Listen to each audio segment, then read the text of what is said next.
അതിപ്പോ എത്ര മോഡേൺ യുവത്തിൽ ജീവിച്ചാലും അപ്പൻ എന്ന് പറയുമ്പോൾ നമുക്കൊരു പേടി ഉണ്ടാവും. അല്ല, അവർക്കൊരു നമുക്ക് ജന്മം നൽകിയ ആൾക്കാരല്ലേ.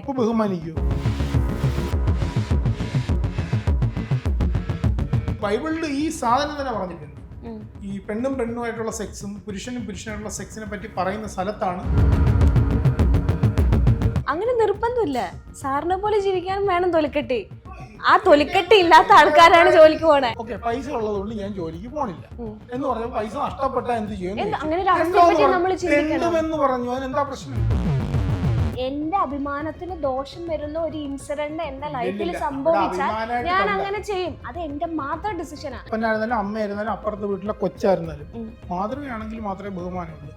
അല്ലാതെ അപ്പനായതുകൊണ്ട് പ്രത്യേക ബഹുമാനമില്ല. ഇത്ര പ്രൗഡായിട്ട് ഞാൻ എന്റെ ഭാര്യയുടെ ചെലവിൽ ജീവിക്കുന്നു എന്ന് പറയുമ്പോൾ കേരള സമൂഹം അംഗീകരിക്കാൻ കുറച്ച് സമയം എടുക്കും. സമൂഹം എന്നെ അംഗീകരിക്കണ്ട, ബട്ട് എന്റെ തീരുമാനങ്ങളായിരിക്കുമല്ലോ. തെണ്ടി ജീവിക്കുന്നവരെ കുറ്റം പറയുക തന്നെയാണ്. തെണ്ടി ജീവിക്കാനുള്ള അവകാശമൊക്കെ ഉണ്ട്, ഒരു കുഴപ്പമില്ല. ഇത്ര നേരം സംസാരിക്കുമ്പോഴും സാറ് എന്താണ് പറയാൻ ഉദ്ദേശിക്കുന്നത്, എന്താണ് ഇതാക്കുന്നതെന്ന് എനിക്ക് ഇതുവരെ മനസ്സിലായിട്ടില്ല. ഒരു വ്യക്തി പറയുന്നത് എതിർക്കുക എന്നുള്ളതല്ലാതെ വേറെ ലക്ഷ്യമുണ്ട് എന്ന് എനിക്കറിയാം. എന്നെ സംബന്ധിച്ച് കേരള ജനത അങ്ങനെ എന്നെ കൈവിടില്ലെന്ന് എനിക്ക് ഉറപ്പുണ്ട്. കാര്യം നമുക്കൊരു അസുഖം വന്നു, നമ്മളൊരു സോഷ്യൽ മീഡിയയിൽ വഴി ചുമ്മാ തെണ്ടിയാൽ മതി, നമുക്ക് കോടിക്കണക്കിന് രൂപ ഇന്ന് കിട്ടാൻ കേരള സമൂഹത്തിലുണ്ട്. അല്ല, സാറിന് അപ്പൊ ഒരു ഉളുപ്പെന്ന് പറഞ്ഞ സാധനം ഇല്ലേ?